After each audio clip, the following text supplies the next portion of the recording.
Okay, great. On time. Shall we begin? Yes. Hey, Sure. hi, good morning. Sorry, I was on mute. Yes, Hey, yes. no worries, no worries. Thank you. Great, great. Good morning. Hello, namaste. Welcome to yet another Sunday morning filled with knowledge, wisdom, and introspection. So it's been our effort at the Ātman Ramayana Foundation that we continue the dialogue beyond workshops and bring to you all what is directly in the Ramayana, the story, the character, the message, but also the ecosystem in which Ramayana is, the adjacent affairs such as music, culture, architecture, and many other aspects of it. So in general, we develop an understanding of the whole structure, the approach, and the way of life for what Sanatana Dharma is about. But I take every opportunity to deep dive into, of course, Ramayana itself. And music and spirituality. We were debating on what should be the title, music and spirituality, or music plus spirituality, or spirituality through music. And we said that is the actual reflection. Because whether you take Ramayana, Mahabharata, or the Puranas, the Vedas, you'd be surprised at the extent in which music is mentioned, revered, or even celebrated in certain occasions. Back to the foundational text that we have, the Rig, Yajus, Sama, Atharvana Veda. The four Vedas have what is also called as an Upaveda. The Upaveda, you can say the major and the minor, right? So the science of warfare is the Upaveda for Yajurveda. Similarly, for Samaveda, Gandharva Veda is the Upaveda. And the Gandharva Veda is the place where anything to do with music, the sadhana, the instruments, the rules, the methods, the deities to be worshipped, as well as how it gradually takes people into higher states of consciousness. So the Gandharva Veda is literally the inspiration for several of the musicians, music instruments, the techniques, as well as the schools of music itself. Now, music is universal. Truly, there is no language to understand a raga or a tune that itself will evoke the emotions within, and we shall see it from our expert shortly. But coming to closer Ramayana, I wanted to specifically call out this, right? Somewhere in the Balakanda, as Rama in his formative years is growing, getting the tutelage under Vasishtha Vishwamitra, there is this very clear mention that Valmiki makes that Rama is actually an expert in several instruments, including vocal. How many of us knew that, right? It's not always warfare and dharma alone, which of course is foundation needs for a ruler, but there is a mention of this. So much that Valmiki Ramayana was actually sung, not narrated or done a stage play. It was sung by Lavakusha, which is again says music is in the soul of the Kavyam of Ramayana. So with that as a background, let us now take a deep dive into it. I'm very, very glad to introduce Janani Prakaash, one of our own alumni from the Ātman Rāma Foundation, joining us today. You all know her, so let me reintroduce her in a very different fashion, right? So when she first told me that she had 9 generations of Veena players ahead of her, that just popped my eyeballs out, because the sheer genetic carryover or the accumulation of wisdom, wealth, and discipline, right, itself is quite some. So we shall hear more about that. Notwithstanding, she is also a very accomplished vocalist. She specializes in Carnatic.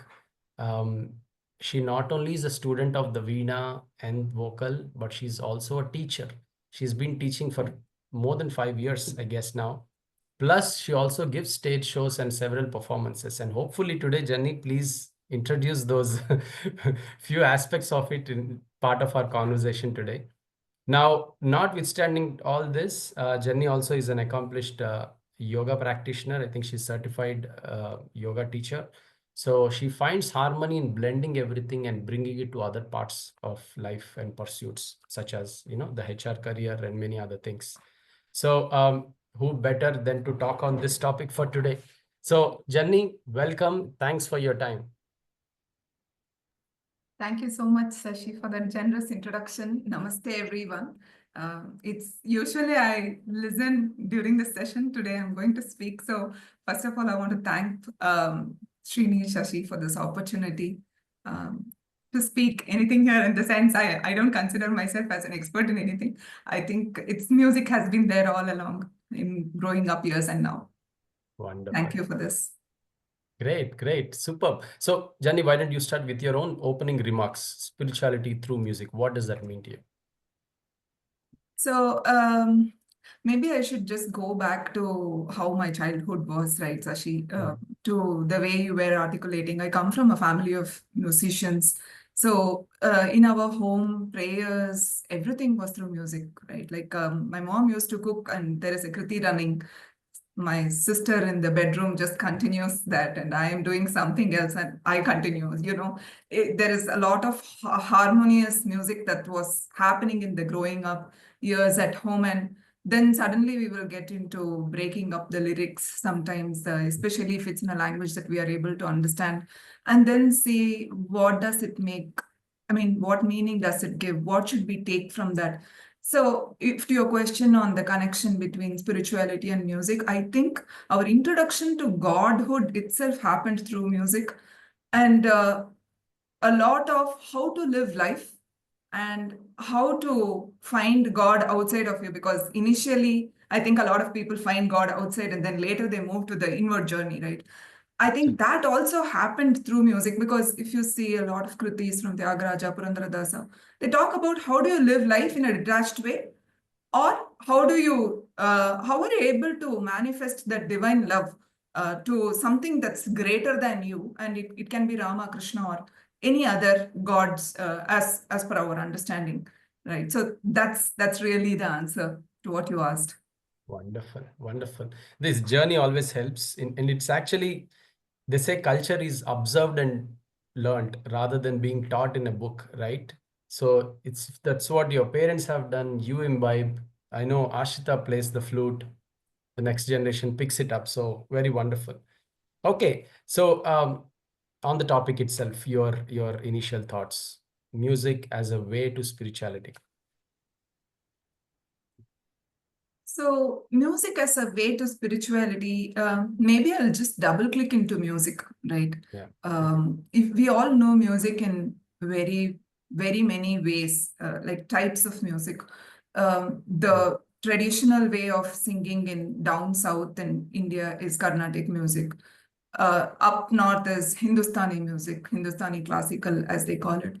Then you have the folklores, the so many varieties of folks that are there in India, in the different geographies within India. Again, there it's like while somebody is doing some work in the fields, they were singing, and it was connected to what they were doing, and then who they were delivering it to, which is there is something about God, and then there's something about karma. So karma yoga and jnana yoga and bhakti yoga, everything was just happening through music in the villages through folk music. Now, yes, we also have this latest contemporary music, the Western music, like the jazz. My daughter sings rap songs, which I can't comprehend yet, but that is also a variety of music. I mean, it's just there, it's touching different generations in its own way.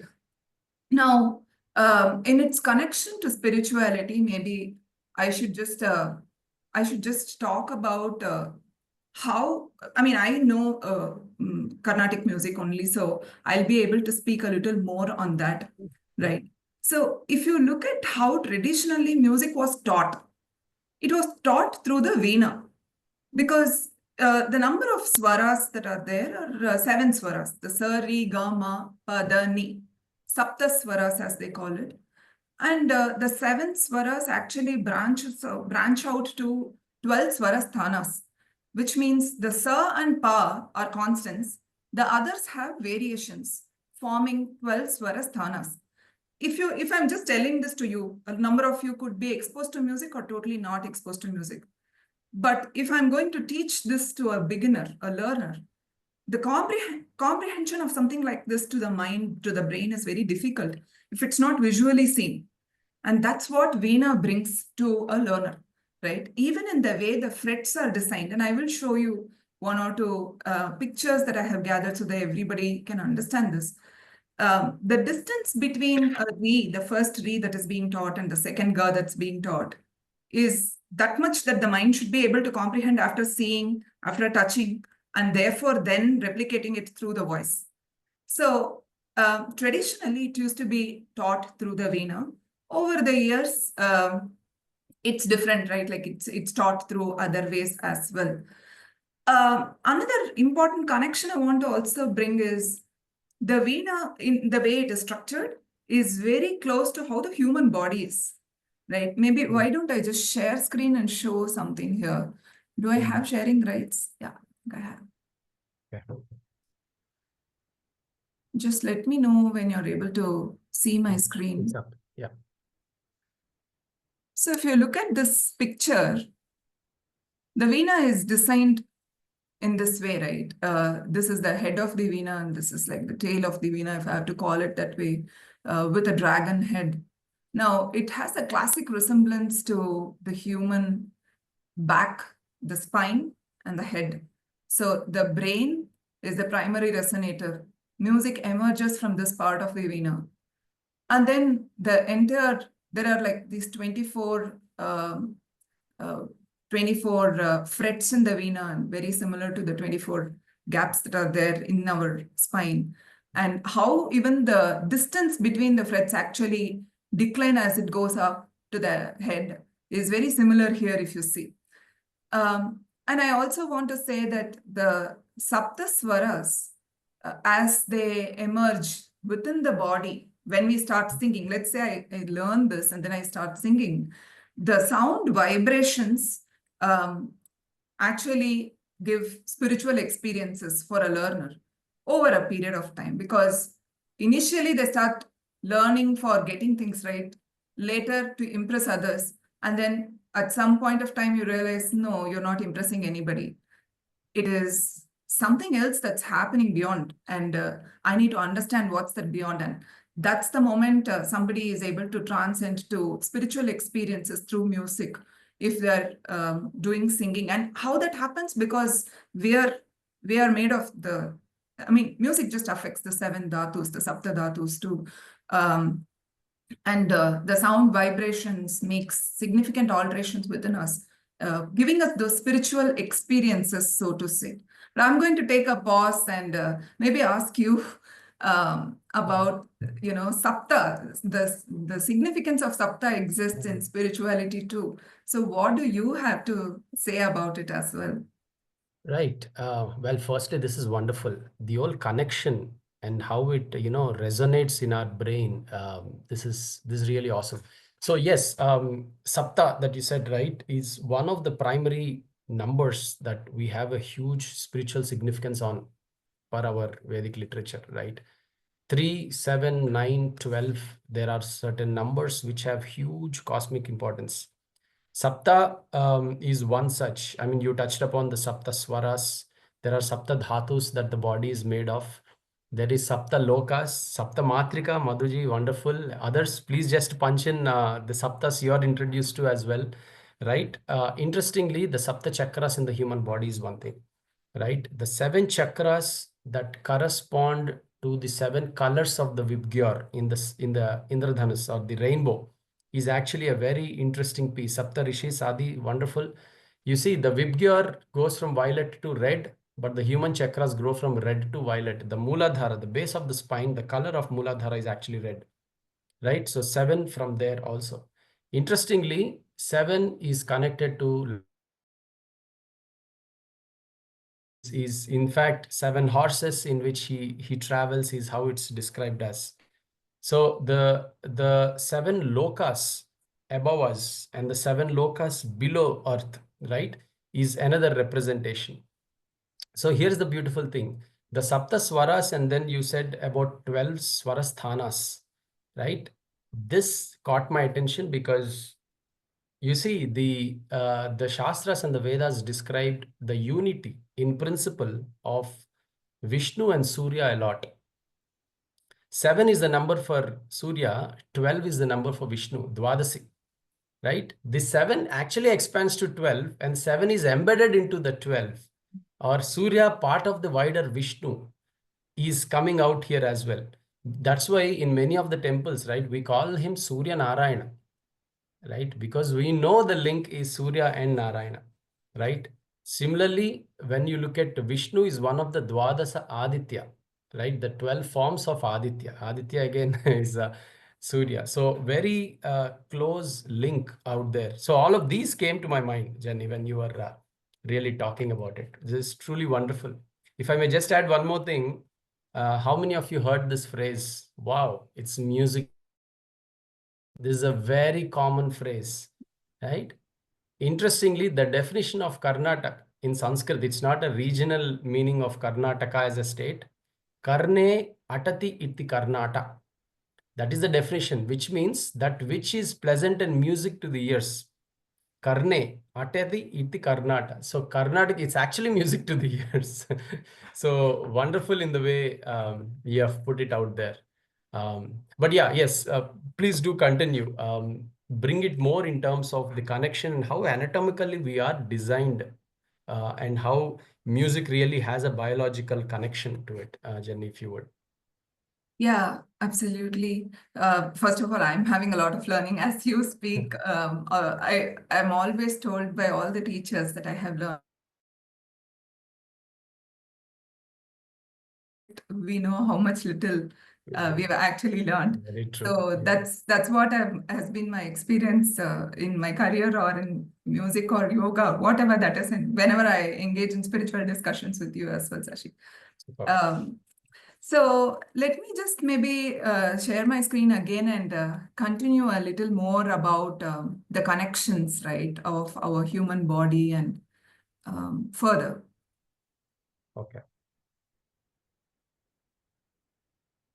Yeah, we see it. So you see this, this is just another version of what I just showed, the Veena connected with the back, a backbone, and you know how the body is, and this part is shining, and that's really where the Sahasrara chakra is, and that brings the connection of music to the chakras. The Sapta Swaras have connection to the Sapta chakras that we have in the body, and this one I couldn't get like a great image, but it at least just articulates what you were talking about and what I'm also referring to. The 7 chakras and the connection to us, and then how sound actually traverses through the body. If you look at, let's say, everyone does not know music traditionally, but then chanting is there in our country all the time. If you look at Om chanting, in the last week, we had the speaker who was talking about how Om has to be chanted and how that has a specific effect from a Vedantic perspective. Again, musically also, if you see, anybody can actually chant Om, and it has an impact on how our chakras get positively affected, right? If this has 3 colors now, if you see, it's like let's say a, u, ma, and then finally the zenith of it is you've arrived, like you've gone beyond what is obvious, the silence of silence beyond the om. So that's really how I see the connection with the 7 chakras as well. I also thought it's important to talk about this particular image. Somebody has done a beautiful job of drawing this. Maybe They drew this? drawn this for their thesis. I am not aware, but I found it handy, especially for this session, because I thought it's easy to for people who don't have exposure to music to understand the background and the connection between everything. If we look at everything separately, they are disparate. If we're able to connect them, then a lot of things make sense, isn't it? Like, so, I mean, the Veena and back connection, the human body connection, is something we spoke about. The 7 swaras, the Sajjapar, Sa, Ri, Ga, Ma, Pa, Da, Ni, Sa. You see that here. And then you see how it's breaking down to the 12 swarasthanas, and that forming the 72 Melakarta ragas. Now, what are these 72 Melakarta ragas? Maybe I'll just do a little bit of demonstration, right? the Carnatic music traditionally has been taught in a raga called Maya Madhava Gaula. So it comes like sa ri ga ma pa da ni sa ni da pa ma ga ri sa. Right? This has, if you look at it, it has a certain positioning of ri ga ma da ni. Sa and pa are constant. The sa that you heard down below and above, right? Now, if we change the places of re ga, let's say I'm making it small ga, right? Sa re ga ma pa da ni sa ni da pa ma ga re sa. Are you able to see the shift in the mood? Yes, absolutely. Very evident. Yeah. One more demonstration. Now, this will again change the emotion quite a bit. Sa ri ga ma pa da ni sa ni da pa ma ga ri sa. This is a sad raga, right? If you, the moment I start elaborating on the raga, people will immensely feel sad. But it's not about making people sad. It's about evoking that emotion that's already there in us, right? Similarly, let's say if I'm singing a raga like Mahaganapatim manasa smarami Mahaganapatim manasa smarami Vasishta Vamadevadi Vandita. Now, this gives energy, right? This is not a ragam and this is gambiram. There is energy. Now, I want to just say that all of these that I just demonstrated, other than Nata, is all part of the 72 ragas, which are simply formed by a sequence of Sari, Gama, Pada, Nisa, and Sani, Dapa, Magarisa, without any of these swaras taken away, but simply changing the positioning of these swaras.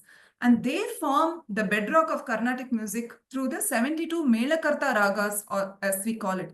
Now, if I have to tell it for like how I tell my children that learn from me, they are the parent ragas. From there, you have these 1,000 children that are born, which are the varieties of ragas. Like Nata is actually a raga that's not Sampurnam. Sampurnam is like it doesn't have all the swaras, right? So that's some correlation I thought I can just give to all of you to maybe give a glimpse of the enormity of Carnatic music, so to say.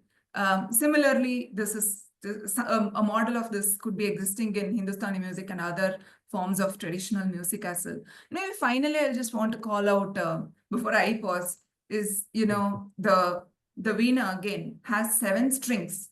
It's very closely aligned to the 4 main strings are aligned to the 4 Vedas we have, Rig Veda, Yajur Veda, Sama Veda, and Atharvana Veda. And the 3, it says Upanishads, but I don't believe it's Upanishads because I don't know what are the 3 Upanishads. But then, it has the Trikala, like the past, present, and future, and how these Upanishads could be relevant at any point of time, invariable of the Kala. Maybe I'll take a pause now and see what you have to say. Wow. I mean, firstly, somebody drew this. Can I have the picture, please? I mean, Oh, it's you so want wonderful. the picture once It's again? so wonderful that somebody actually took time to really deconstruct it. It's so easy, as you said, to visually see the Swarasthanas. Yeah, And actually, I mean, you can just send it to me. I want to store this. I meant sure. because this is so beautifully done. I've never seen something like this. So yeah, a couple of things, right? I mean, as part of my research, I also learned that the Western music has a similar saptak or the swaras, do, re, mi, fa, sol, la, ni. I don't know whether there is this level of depth and then minor, major, the swarasthana like re 1, re 2, etc. But yes, clearly this is superb. It just struck me that I was reflecting. It's written the full forms of sari, gama, padani like shadja, madhya. Shubha, Gandhara. Interestingly, the word shatja, the one that gives birth to the other six. That's the meaning. Wow. Right? The Ri Ga Ma Pa Da Ni 6 comes after Sa, so Shat Ja, and then Pa Da Rishabha. Ni Nishada actually means the ultimate, the one beyond which there is nothing. That's the meaning. Even in Valmiki Ramayana, several times it comes, the word Nishada. And Sanskrit has several meanings, right? For each word. Nishada means a hunter, as well as Nishada means the Parabrahma. Oh. So the same shloka interpreted differently reveals different meanings in Ramayana as well. So Ma Nishada, there is a shloka that comes in the very beginning where Nishada is interpreted as Vishnu and Ma as Lakshmi, oh Lakshmi Pati. That's what it is, which means, as you said, right? The Sarigama Padani, as you go to the higher states, and how music will lead you to a deeper inner pursuit, and then illumination comes forth. It's very beautifully correlates to what we have just seen. The Mahaganapati Nataraga that you mentioned, right? I just wanted to give some meaning there also. Ganapati is perhaps, I mean, who doesn't know Ganapati, right? Ganakapati, right? All the followers of Shiva, right? He actually leads the Ganapati. That's why he's worshipped the first, etc. But there is another meaning to it. Gana also means energies. You see, the world survives, or the creation is built on multiplicity, which is what Maya actually is. The fact that there is one showing as many, that many is actually called Ganas. The Pati is the source from which everything is reflected as an image. So Ganapati actually means the Parabrahman himself again. Right? That's one more way to look at it. Manasa Smarami is I offer my mind to you, I think about you, I get dissolved in you. The end of Manas, and you are a yogi, is Samadhi Sthiti of yoga. So Mahaganapati Manasa Smarami actually says that I am in Samadhi with the Parabrahma at a highest level of meaning, versus Ganakepati, Mahaganapati, help us from all the obstacles. Right? See, Vinayaka is also 4 syllables, but he chose Ganapati in that sentence. Maha Vinayaka Manasasmarami is in there. So, what I meant to say is the reason why some of these great sage-like musicians incorporate a certain lyric, it has its own weightage. In addition to the joyful ragas in which they are composed in, like the Nataraga. So wonderful. Hey, by the way, I didn't learn vocal in a structured manner, but I did hear there's a song around the Sapta Swaras itself. I don't know if you could deep dive on that. Is there one? Yeah, there is the Shobhilu Sapta Swara by Tyagaraja Swami. Yeah. Why don't you just sing it for us then? Yeah, just give me 1 second. Let me just get my Shruti also. So as I bring up my Shruti, Shruti is like the foundation. Let's say you're standing on the ground. The ground has to be constant for you to just walk, dance, and everything, right? So Shruti is that. So it's important that we identify what our Shruti is when we are going to sing, if we are going to do structured singing at all anytime, and try and adhere to it. Otherwise, it's like dancing on a wobbling floor. Will never sound good, or the music that has to come out will never come out in its most ideal way, right? With that said, yeah, maybe I'll just sing a couple of lines of this song. Sure. Can I just add one thing, Jenny, Yeah. before it escapes me? I'm so glad you spoke about Shruti. For everyone here, it'll be good to know that in Vedic schools, when mantras are actually taught, they put a Shruti, because there are mantras which require you to sing in higher forms of Shruti, like few with the Lord Shiva and those. I have personally seen people practicing chanting by putting a Shruti box, right? The connection between, again, Samaveda, Gandharva Veda, as we discussed, right? Because they all have a certain sense of unity deeper within. So yes, please. Yeah, absolutely. And again, I'm also getting reminded of one thing as you say this. You said Nishada. Nishada is like the ultimate arrived, right? Now, align it to the 7 chakras. The 7th chakra is the Sahasrara.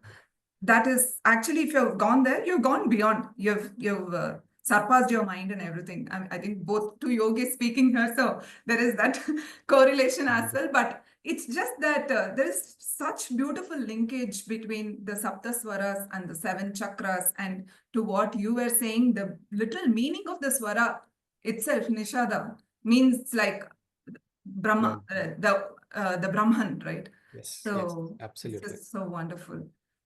Okay, on that note, I'll just sing a couple of lines of this song called Shobillu Sapta Swara, because we spoke so much about the 7 swaras and its correlation to many other aspects.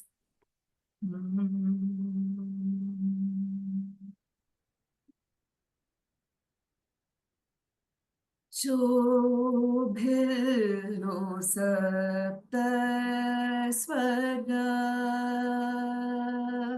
Shobhillu Sapta Swara, Shobhillu Sapta Swara, Shobhillu Sapta Swara, Sundarola Bhajimpave Manasa Shobhillu Sapta Swara.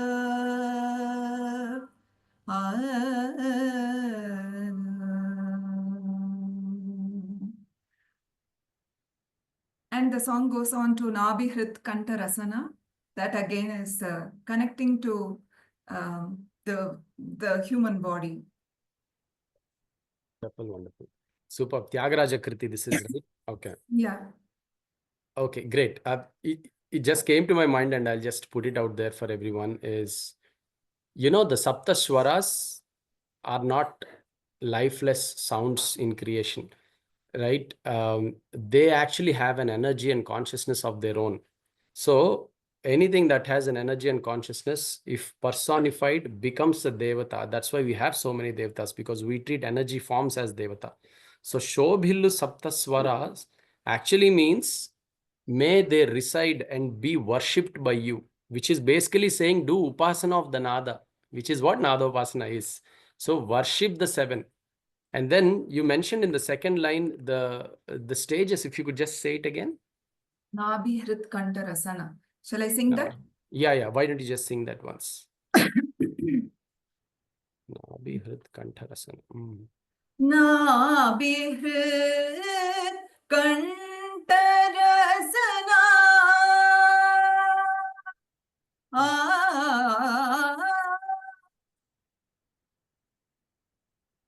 Nabhi Hrit Kanta Rasana. Nabhi Hrit Kanta Rasana. Sadhulayanto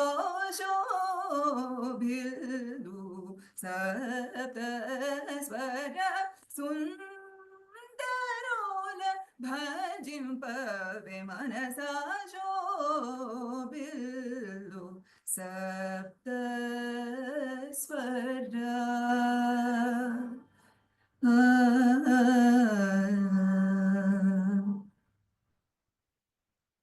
See, like Swarasthanas, I'm also changing my sthana every time because my maid is asking me to move from room to room.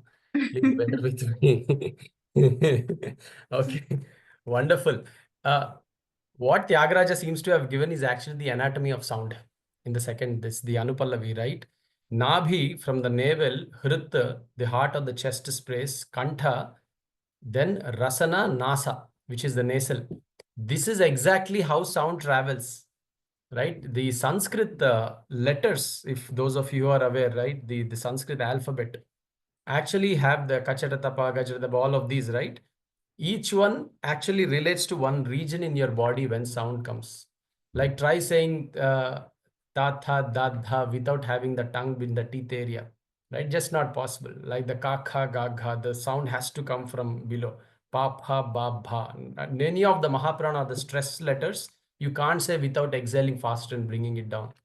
So what it appears to me is the whole journey of sound from the nabhi all the way till your nasika, which is the whole structure in which you should be effectively using for proper speech, refined through grammar, worshipping and doing upasana of Sapta Swaras is what will take you to the ultimate state, which is what he has done and showed us the path. Shobhilu Sapta Swara. How wonderful. Okay, great. All right, let's get back. I want to bring it down to a level of application now, Jenny. So we have seen how music really has a scientific basis and why it is so important for us to treat it as not just a source of entertainment, but something to be a deeper pursuit, right? Tell us few things on really what happens in our mind and body and our emotions since you used the word rasa a while ago. And what can we learn from that? See, because of my interest and study on other areas as well, what I've gone out and understood is our brain actually scans reveal a lot of things, right? Like, let's say you're agitated, your brain scan is in a certain way. You're in deep calmness, your brain scan is in a certain way. You move to meditation, then your brain shows something. So when scientists took the brain scan and studied during deeply meditative state, during music, during prayers, interestingly, they are all similar. The prefrontal cortex is activated when music is performed, prayers are performed, or even when we are in deep meditative states. Now, what does that do really is it just makes us very conscious and alert in the moment and improves our memory, concentration, and all of that. Not just that, we talk so much about stress in today's world. It calms down the amygdala, which is fundamentally creating the cortisol, which is a stress hormone. So overall, music can be, I mean, we don't need to go elsewhere. We can simply sit in a room, just make it dark, play the slow music, automatically our breath also will slow down. And then we feel calmer along with the music and our mood becomes far better. Um, so it's like a practical application of how you can use music, because now that I've also revealed the science behind what happens when you're engaging in any form of music, right? So that's something I wanted to bring to the table here. Another aspect I want to talk of is, music can always be a companion when we are doing even the gym workouts, right? I see that people use, I mean, you enter the gym, there is energy and there's like high energy songs, and then you're then running on your treadmill. That's one way. I will not say that that's ideal, but it helps you to maybe de-stress with some of the stress that you have accumulated in your body through the day. But that music helps you to just cross the initial lethargy to start your workout, maybe, right? That's one way. Again, it's very extrinsic. Maybe at the end of it, you feel tired because you have heard loud music, which actually de-energizes you. And then you've acted along with the music. Yes, you have lost some, you have gained some, maybe. But then let's shift to a workout with a calm music at your own pace. But yes, you need to know how to work out and how to do it right. Actually, truly helps you to remove stress that's accumulated in different parts of the body, or whatever feelings and depression or anxiety, anything that you have accumulated in different parts of the body.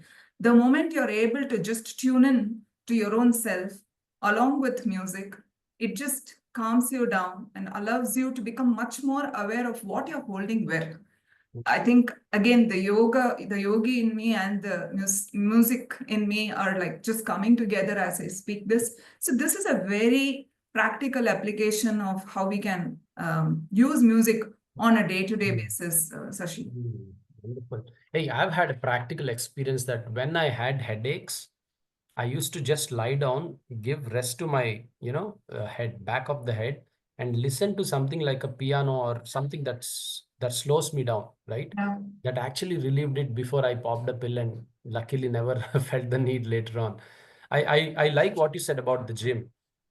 Here is what, in one of the yoga classes, the instructor told me that never exercise with hard metal rock music where since our emotions mimic the music context outside. Anything that plays with your heartbeat, right? And then you're exercising, you feel de-energized faster, right? Versus go with what is matching your pace. It can be a sitar, it can be a flute, it can be even the new age instruments that are coming like the handpan, right? They are actually very relaxing and go at a slower pace that you choose your pace of exercise, right? So agree. But tell me something. The whole thing around people, nowadays I've seen young students put music and read and write. What's your view on that? Does that work or is it distraction? Hmm. Okay, so I think songs with words should not be played if you're using it for focus, especially if you understand the language, Hmm. because it's going to take you away from what you're supposed to be focusing on. But then Okay. if you go to YouTube and you can see relaxing piano or focus music, focus piano, piano for focus or flute for focus. Now, what that does is it is a slow music, but it's not that slow to put you to sleep or take you to a state of lethargy. It's Hmm. in a certain pace that's able to bring your excited state of mind to a state that's in equilibrium. Um, Basically, we just mimic what we see outside, what we hear outside, to your point earlier as well, right? So Hmm. even Hmm. if we are starting with an agitated mind or a lot of stress, hey, I need to study for my exam, or I need to finish this piece of work because I have to deliver it in the next 2 hours, but play music along that's quite relaxing. It Hmm. has the ability to bring down our temperament to something that's much more feasible for us to be at our best at that point of time. So, music that has no language, no words. Second, a tune that you are unaware of, because then again, you're going to try and sing along with the tune, especially if you're going to focus Hmm. into something else. I think these two have been like my mantras when I have music running along. Now, again, I want to correlate a little bit with singing as well, right? If you do singing, you're essentially exhaling through your voice. Now I'm speaking. Let's say we both are speaking. I'm inhaling, and inhaling is happening automatically. What exhalation is essentially coming out through my voice. So that process also, if we are aware, Hmm. then that again helps. Uh, Somewhere there is correlation between breath and then music, and the ability to slow down your breath brings down the number of thoughts and improves your ability to concentrate, and therefore you do better. So it can happen in the side of, like, your background music can run, Hmm. or you can also try and just simply sing something in a slow mode, because you don't know how to meditate, let's say, or you don't know how to chant. Hmm. Just take anything and stand there like, it need not be right, because you have not established the shruti here, right? You're just singing that, and that also brings your um, the number of thoughts down, basically, Hmm. and helps you to Hmm. concentrate better. Truly a co-pilot. Wonderful. So there are two things I want to add here. I like what you said around don't put music with words and lyrics, because part of your brain goes into processing those words. Rather just have instrumental, right? Fantastic idea. I wanted to say that back in the day, there was this gentleman called Mozart. You must be knowing him. Amazing compositions. There is something called Mozart effect, where students in a focus group were given the same kind of materials in two separate groups. One of them had a music playing in the background. They reported higher IQ, higher absorption power. They called it the Mozart effect, but it all makes sense to me It's now. the music effect, not the Music Mozart effect. effect. Right, right. I Yeah. think they just played Mozart. They played something else also, it would have worked perhaps, because music has that power. I Mm. want to tell you that when I was inducted into meditation, right, when I was put into meditation by my guru, initially he asked me to play the flute in the background, keep the music on. Apparently flute as a tendency has an elevating effect, and meditation is all about that, right? You single out your thoughts. You don't go into no thought from day one. You get into single thought from multiple thoughts. um, Flute actually helps. Yeah. Similarly, yoga and Tai Chi and some of the practices, they actually ask to put a music and not just to do it by yourself, right? Yeah. Somewhere that ecosystem is created and those vibrations nudge you to activity. So those of you here who are indulged, I think several tips are coming out, something to note. But yeah, anything else, Janani, in terms of your advice on how you integrate music into one's life in whatever we do? See, again, I was referring to my mom cooking with music. Mm, mm, Something that we all can do. See, we are always a bundle of emotions. We have something running in our life. Something is not going well. Work, there is stress. Child, there is something. All that is there when we are cooking food. If we are cooking for ourselves, right?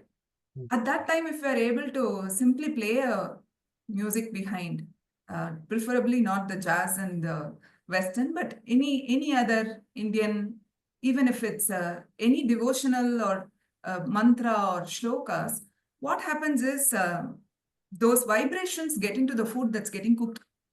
And when we eat, that gets in.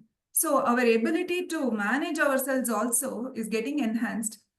One, our thought gets managed, right? Like, because let's say I'm going to cook, I'm just making it as practical as it can be. I'm going to cook, but I'm in urgency. I need to get to office in the next 1.5 hours. I need to make my child ready. And when all that is happening, let's say I'm playing a Vishnu Sahasranamam or a Krishnani Begane behind me, my mind from those flurry of thoughts suddenly move to the song that's going on. And here I will recommend play what you know. Second, if you have a specific orientation towards a particular form of God, have mm, that God. Third, sing along. Because that, again, to your point, mm. just brings down the flurry of thoughts to maybe a single thought or two thoughts because you're multitasking, you're cooking. And you're chanting simultaneously, and all those energies actually get into the food that you're cooking, and you are feeling calm without your knowledge, and you wonder what happened. It's what was running behind what you chanted along that did the magic, right? So that's one thing I will say. The second thing is, for the last 15 years or so, we have in our home Sri Ram Jai Ram Jai Jai Ram that keeps running, right? Mhm. It just keeps running all the time, even in the nights. Shri Ram, Jai Ram, Jai Jai Ram. This is the tone, and it's continuously running. So what happens is, even there is silence. You feel that the divinity is there near you in the form of that chant, or the divinity that's there within you is kind of getting projected outside through this form of music. If you can interpret it in any way, in relationship with the divinity that you understand and or your own journey. That's how I put it, right? So, or like there is a sleepless night and you are not able to control your thoughts, and this happens for all of us. Just when something like this is running, day before yesterday, for example, there was a big in the night. There was too much of a thunderstorm and all of that happened in the night. I woke up in fear, and my heartbeat was so loud and fast, and I couldn't manage myself for a few minutes. So I simply went and sat near the Sri Ram Jai Ram when that was running. And it just brought down the heartbeat rate quickly Okay. and Wow. made me feel far more calmer. And my Mm. ability to fall asleep was just a matter of a couple of minutes after that. Right? I'm saying that it's all there around us. It's about us making those intentional small efforts to integrate music into our day-to-day life. Trust Wow. me, it makes it beautiful. Wonderful, wonderful. Several things to try out. Wonderful. By the way, Sri Ram, Jai Ram, Jai Jai Ram, Maha Mantram that it is also 7 words. Oh, okay, So, beautiful. I did not know that. I mean, I didn't recognize uh, it. I think you have told that in one of the sessions earlier. right, right.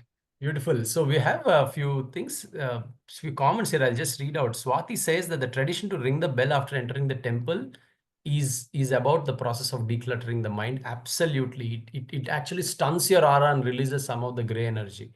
Sound vibrations and listening to sound with certain frequencies helps cure diseases. Absolutely. Music therapy does indicate which raga play or sing to cure which disease. Hey, any Yeah. insight on that, Jenny? Yeah, I have something to say here. I had this wonderful opportunity to learn music from a teacher. I mean, I continue to learn now and then from her even now. She has done music therapy. I mean, in the last 30 years, she's converted the purpose of her music to give therapy for special children. And somewhere she also started enabling certain children from there to even become music teachers at some stage, like over a period of 20 to 25 years. Very accomplished in this field. But what I'm trying to say is, I have in front of my eyes seen children who have autism or even mildly schizophrenic, how they suddenly sit down after a few chanting and a few verses of chanting or making them simply sing, they will sing it anyway. It's not about the correctness, it's not about the beauty, but it's about what that vibration does to them to calm down their brain and their activity and bring them to some neutral state, right? Similarly, recently I watched a video, and maybe many of you could have also seen it. One of the musicians, he had visited his great-grandmother who was in her 90s. She had forgotten everyone, including her own self. But when he sang a Varnam, she's able to sing along. And my mama, as I speak, is actually currently suffering from Parkinson's. And in between, he goes through memory loss. But then you sing a raga wrongly, he'll say, that's wrong. The ma is wrong there. He many times does not know who he is talking to, but it has immense ability. I mean, as I speak through this, I'm getting goosebumps because it's just so powerful. I don't think we have even scratched the surface of recognizing and integrating music's effect on a day-to-day basis from a healing perspective. Fantastic. They say Nadameva Param Tattvam. Okay, that is the highest reality. So no wonder that ability to correct or connect comes from the soul than just the superficial memory level. So no wonder that would have come. Great. Madhuji has written binaural beats. I think you're referring to when we discussed the Mozart effect, right? Binaural beats, yeah, frequencies that promote sleep, memory, and other things. Okay, great. Any questions, audience? I know we have consumed a lot of time, 5 minutes left, but please go ahead and ask if you have one. But by the way, Jenny, I think we still didn't even scratch the surface of the great musicians like Tyagaraja or Purandar Das or Mirabai. We didn't touch on some of the amazing kritis in 2 to 3 languages, which we have an audience here for. It just hit me. Okay, and I'm going to publicly ask you, should we be doing maybe once in month, month and a half, one more session that actually captivates other aspects of music and brings it down to a level of bhakti and some of the pursuits that we are trying to do, humility, dilemma, and other things? Would you be open? Yeah, absolutely. Fantastic. Okay, great. We have more comments coming in. Others, feel free to even open unmute it and ask as well. Hey, Simran is asking something. There's a concept of perfect pitch. What you just explained, is it related to that? See, again, perfectionism is a myth when it comes to anything, right? Like pitch, for example, you just take, let's say, sa is a pitch. Am I perfect to what that pitch is important. But then when I'm singing sa is not, no. I'm singing other swaras, right? So that's really perfection. I mean, it's not really perfect. It's just about singing it right, Simran. And for individuals, again, I want to be very clear, right? If you are a learner of music, typically women start at G sharp, or slightly lesser if you are starting at a slightly older age. And similarly for men, it is like C sharp. Those are the shrutis. Now, nothing is perfect. It need not be like you need to start only at G. Your teacher might say, no, I would align all of musical practices very closely to Hinduism. Because Hinduism does not say one size fits all. It just gives a bouquet and it says, you just pick what is suitable for you for your journey, because your journey is unique as that of your birth here, right? Music is also like that. So nothing called perfection. Perfect. Yeah, true. It's a sadhana for eternity, I guess. So where I was coming from is there's this one international singer called Charlie Puth. So he has this ability where when he hears a sound, he can tell exactly what pitch it is from. Ah, So that was what I was referring to. Is that oh, okay. related to the sound you were talking about? Ah, okay. So that's the intuition that has got activated for him through lot of music practice, I guess. Um, Yeah. so that therefore he is able to recognize which Shruti it is, and they call it pitch. Yeah, on that note, right? Because I touched upon intuition. If you see music, if you are practicing in one form or the other, your intuition becomes brighter. It's like the bulb that's there in you slowly, because your breath work is happening without your knowledge, your calming down is happening without your knowledge. You're not, they're happening simply like side effects. But because of all of that, the dust that's there in the bulb within you, which is the divinity within you, actually gets cleaned, and suddenly you start getting answers for many things, and all those answers, intuitions, inspirations happen from within. I've literally seen some teachers when they are singing a kriti, they move into some mode of transcendence, and then they pause and they say, okay, I think I need to write this down. And that's maybe a Devi Kriti that's just coming from within, or it's some song that they're writing on a particular god out of their devotion. And all that happens in the transcendental moment when intuition gets activated through music. So it's just thought I should table that as well. Wonderful, wonderful. So a few more comments. Sirisha Garu is saying sound healing is playing frequencies that heal, and now it's one of the healing procedures which are catching up. Yeah. Absolutely, they are. In fact, you see the study lives of Manjunatha or Tyagaraja, they actually have done that in their lifetime. Just that they never attributed to themselves. She also saying beautiful voice, Janani. Thank you so much. Wonderful. Okay, we have a question. What kind of music helps to relieve ourselves to different states of mind? Joy, stress, ecstasy, anxiety.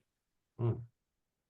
So for this, I would say pick up any slow form of music, slightly slower. I mean, it need not be essentially completely slow. It can be a piano music or a flute music or violin. Um, and there are so many options available, right? Like I go to this duo, the Jayanti Kumaresh duo, many times. They have Yeah. beautifully communicating instruments, right? Like two people playing the instruments, they are literally communicating with each other through the instrument. It just changes your mood completely, even if you're distressed and then you're watching it, like, okay, these two people are speaking something. So what is it that I can understand? They do it in their, there is a specific series, I'm forgetting the name. Madras, no. No, Yeah, yeah. yeah, It's the unstringed. violin. No, no, no, no. I'll ping that to you Yeah, maybe in yeah. the group. So it's like maybe that form of. I would always say go for instrumental. If you don't really enjoy the lyrics, or if you're a very lyric person, then go for anything that is that's very meaningful to you, to calm down. Like for example, there are some Bharatiya songs. They're, as I'm aging now, I'm not old, but then as I'm growing in age, I realized that they are like Robert Frost's poetries. First time I read them as, okay, he's talking about grow, he's talking about plants. But then now when I'm listening to them, they're like, he's talking about Brahman and everything, or like he's talking about Godhood and everything. So whatever, yeah, strings attached. That's right, Adi. Thanks for that. Yeah. So I think depending on that, you can choose if that responded to your question, Nijantan. Yeah. Thanks. Swati says, want to add stepwells constructed in Bharat are done such a way that they create a certain level of sound frequency which helps to heal if one sits on the stepwells. Absolutely. Oh yes, architecture mixed into music is a subject in itself. Maybe we should touch on that in some class. Hampi, for example, has the Sapta Swara pillars, Yeah. right? They say meditating between them itself has some elevating effect. Yeah, Cool. and similarly, the Madurai Meenakshi Amman temple has the Meenakshi thousand Amman. pillar thousand Yeah. pillars, and that again has a musical frequency when you find few of them. Yeah. Awesome. Awesome. I'm sure there is a lot more. And now that you agreed to do more sessions for us, we will get back. And there is lots to learn. Thank you so much, Jenny. Shini, anything you'd like to add before we close for the day? No, thank you so much. It was such a, what we say, refreshing thing to discuss. And I was intrigued by that Veena structure. I didn't knew about it. Oh, okay. So that was something like a boom, eureka moment, paisa usul. And I think the kind of questions that are coming up, probably one of the sessions where we do only telling how music can heal. Yeah, we can So, certainly focus so on we can pick up say 4 or 5 states of mind typically we are today in. Say for example, I'm stressed that tomorrow is a Monday. I'm stressed there is a deadline, or I'm overwhelmed by so many things around. So if you pick some 4 or 5 situations typically people are in, and then you tell what kind of music will help slow down, heal, or help you to get into that momentum, I think that would be something worthwhile. Because that is something I think was coming out in most of the questions that are popping. Yeah, we can think through that and do it for one of these sessions. Yes. All right. Fantastic way to start a Sunday. Adi, well said. So thank you very much, Janni. This was truly interesting. And everybody else too for a lot of intel and your own questions showing that you're not stranger to the subject, but you're actually thinking about it. Wonderful. And looking forward to the next Sunday with a different topic. Thank you. Thank you Namaste. so much. Yes, Namaste. Thank you. Thank you. Bye. Yeah. Thank you. Thank you. Thank you. Namaste. Thank you so much, Jenny. Thank you, Shefali. My pleasure.